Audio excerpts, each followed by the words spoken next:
What have been the biggest surprises so far for the Georgia Bulldogs and the rest of college football? That's what we're going to talk about in today's video. We are 3 weeks into the season. We've learned a lot about this Georgia team, but there are still a few surprises that I personally wasn't expecting to see. We're going to talk about that and some other stuff going around college football that I think a lot of people are surprised with. So let's jump right into it. Obviously, we're going to start with some stuff about the Dogs that have surprised me. And we're going to start on offense because one of the biggest surprises that I've seen is the impact that Noah Thomas really hasn't made so far. This is a big pass catching guy with a big frame, big catch radius. He was really good for Texas A&M last year. Georgia brought him in from the transfer portal to upgrade that wide receiver position.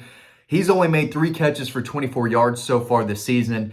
I think he's bound for a big play or some type of impactful play sooner than later. I think against Alabama, he's going to have at least one big impact catch. I'm not saying it's a touchdown or anything like that, but they've got to get this guy involved because I still think he is a really good player and a possible game changer. He showed that ability at A&M last year. He's got size. It feels like, he's fighting Colby Young for that wide receiver position, that big body type. But he is a really good player. We'll see if he can get more involved. But surprising to me that we haven't seen a giant impact from him yet as a guy who came through the portal. On defense, no Ella Mendoza either. This is a guy that Kirby Smart kind of raved about during the summer. Outside linebacker, edge defender who is coming off a really strong season last year for Army. They wanted to upgrade there, bring in another pass rusher with length and athleticism and toughness.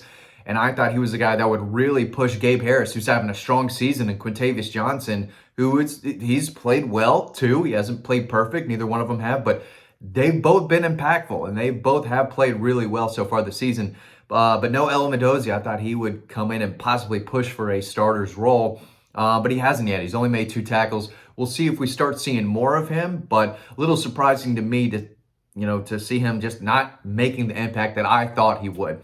On a more positive note, I don't mean to be negative. It's just I knew this team would be good. They are really good, so that's not surprising when a lot of these guys aren't making plays. But Dwight Phillips Jr. is a guy that I thought would make an impact.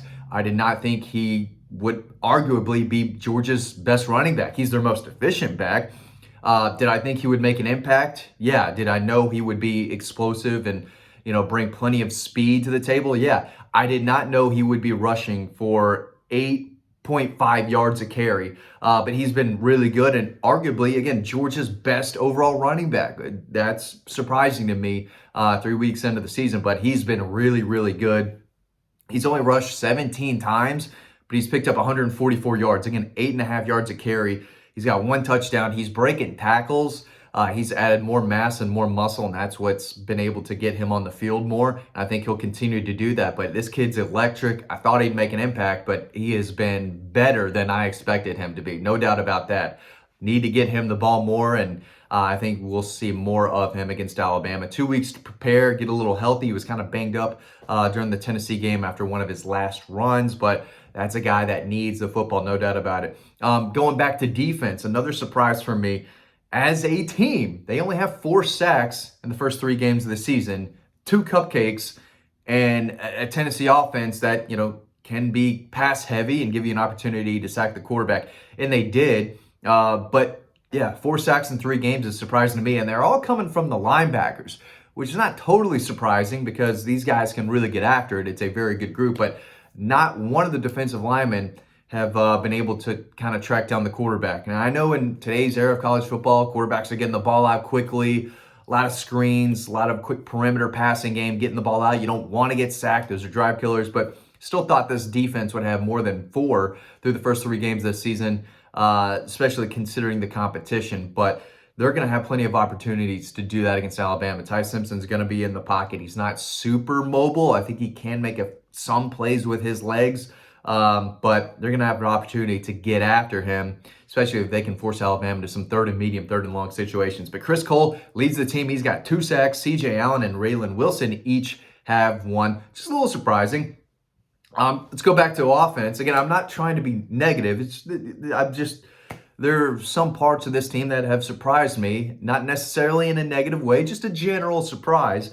And another one on offense is that Oscar Delp and Lawson Lucky, the two starting tight ends, they only have 7 catches combined through the first 3 games of the season. And again, when you consider the competition, especially against the Cupcakes, I thought the tight ends would be very impactful in the passing game, not trying to show too much and show, too many different types of plays. Just keep it easy, run the football, get the ball to the tight ends. And but it hasn't really been an impact. We saw a nice play from Oscar and Lawson against Tennessee, but only 7 receptions and 0 touchdowns for those two. Now, Elias Williams does have a touchdown. I think Puglisi was the one who hit him, I guess, against Marshall. It feels like forever ago, but the two top guys, Oscar and Lawson Lucky, no touchdowns for either one.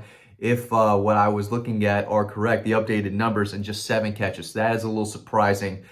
Wouldn't surprise me if the tight ends start to see some more action, because they're good and they can make plays after the catch. So we'll see if anything transpires there against Alabama. Going back to defense, 0 forced fumbles through 3 games. Feels like that's a little surprising. This is an aggressive, hard-hitting, tough, physical defense. They fly to the football. There's a lot of different guys who can make plays. 0 forced fumbles. Now, I may be crazy and I may be missing one, but from my data and my notes from the press box, I'm there every game, 0 forced turnovers. So a little surprising there when I looked at those numbers, because I felt like they had forced at least one, but they didn't. But they got guys. So it's not the end of the world. Those will come. But when you have so many talented, linebackers and, hard-hitting guys, Kyron Jones and Janelle Aguero, those guys will pop you. Raylan Wilson obviously can really hit. C.J. Allen runs and hits. That's what he does. Just a little surprising there, but that's in due time. Those will come. I'm surprised that they are -1 in the turnover ratio through the first 3 games of the season. Marshall, Austin Peay, Tennessee, and they're -1 in the turnover ratio. So that's surprising because this is a really good team. Gunnar Stockton has 0 interceptions. They've got a couple lost fumbles, but again, when you're not forcing any fumbles, you have 3 interceptions. A couple of them were not super organic. I think a couple were kind of tipped to them. No, the Tennessee receiver fell down, which allowed KJ Bolden to have the ball come hit him right, not necessarily in the chest. He had to make a play on it, but the ball came to him. Still a good catch. I think Janelle Aguero made a nice play on the football. And then I think Ellis Robinson had another. I think that ball may have been tipped, but at the end of the day, he dove and made the play on the ball either. It wasn't an easy interception at all. He still made the play. But -1 in the turnover ratio was a little surprising. I'm also a little surprised that the team's leader in receptions, Colby Young, who has 13 catches, does not have a touchdown yet this season. So the guy who has caught the most passes has 0 touchdowns. A little surprising because, again, he is a red zone weapon. He's got size. He's got ball skills, and we saw them go to him early in the season last year and give him some opportunities to make plays in the end zone. He's a good player, and he's got that potential. There's no doubt about that. So I thought Gunnar Stockton could have gone his way a couple times against Austin Peay, where he was out there in single coverage around the goal line right before the half, but decided not to.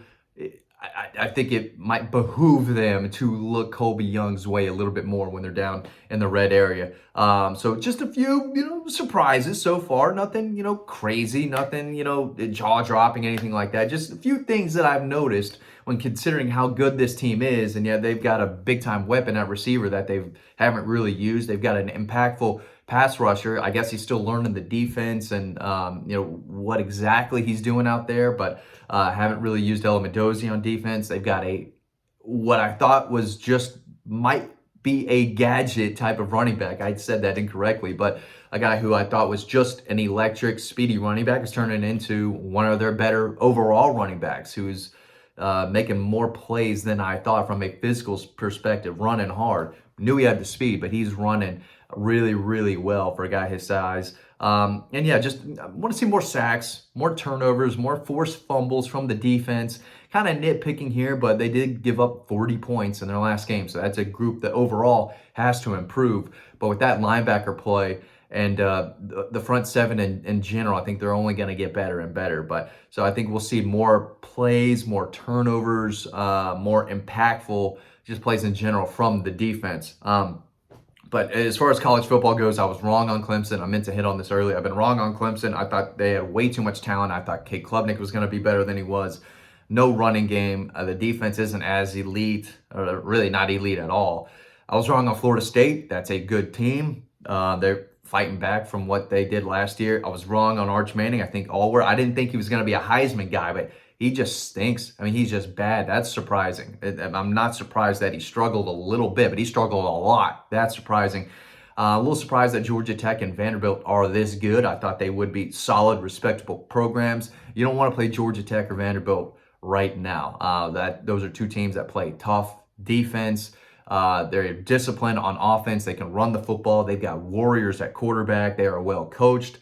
And they're teams that are playing with a lot of confidence right now and could continue that way. I don't think either team is stepping back in a big way. They're going to lose in the next several weeks, but they're going to make you earn every win that for teams that they play. Okay, just some prizes out there. Thanks for watching. Hope you learned something. Hope you're enjoying this great day of college football today. You're watching this Saturday, I believe. So hope you're having a great day, and we'll see you with more coverage for Georgia's big-time game against Alabama this upcoming weekend in Athens. Thanks for watching. I'll see you over on the website.